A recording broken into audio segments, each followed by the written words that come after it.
Sansilokob o universe. Ito ay tumutukoy sa lahat ng mga planeta, bituin, galaxy, bagay, at enerhiya na bumubuo sa espasyo at panahon. Halimbawa, ang Sansilokob na kinalalagyan natin ngayon ay punong-puno ng mga bituin. Kaluwalhatian, nangangahulugang kadakilaan o kalangitan. Madalas itong ginagamit sa reliyosong konteksto o panulaan, ngunit bihira na ito sa pang-araw-araw na usapan. Halimbawa, ang mga alay ng buhay para sa bayan ay nararapat lamang na puriin at bigyan ng kaluwalhatian. Pau-pau is a Filipino word for airplane or aircraft. It refers to a powered fixed-wing aircraft used for transportation. Halimbawa, sumakay ako ng salipawpaw papuntang Maynila.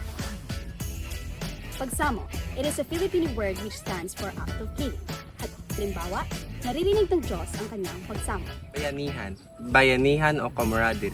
Ito ay tumutukoy sa tradisyonal na kaugalian ng mga Pilipino kung saan ang mga miyembro ng komunidad ay tumutulong sa isa't isa ng walang inaasahang kapalit. Halimbawa, ang mga nasalanta ng Bagyong Christine ay nagpapakita ng bayanihan. Pinilakang Tabing. Pinilakang Tabing o movie theater. Isang lugar na may auditorium para sa panunood ng mga pelikula. Halimbawa, madalas puntahan ng mga tao sa mall ang Pinilakang Tabing. Pinilakang Tabing. Silakbo. Silakbo is a Filipino term which means a sudden emotional outburst.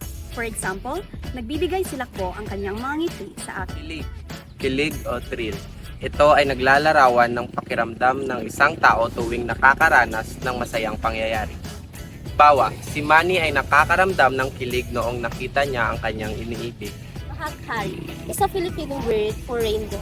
It comes from the root word baha or flood and aghari or light.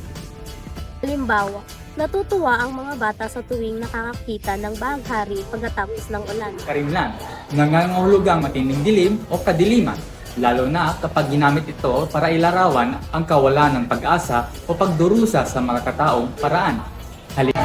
Halimbawa, sa kabila ng karimlan ng kaniyang kanakaraan, nakatagpo siya sa liwanag at pag-asa sa hinaharap.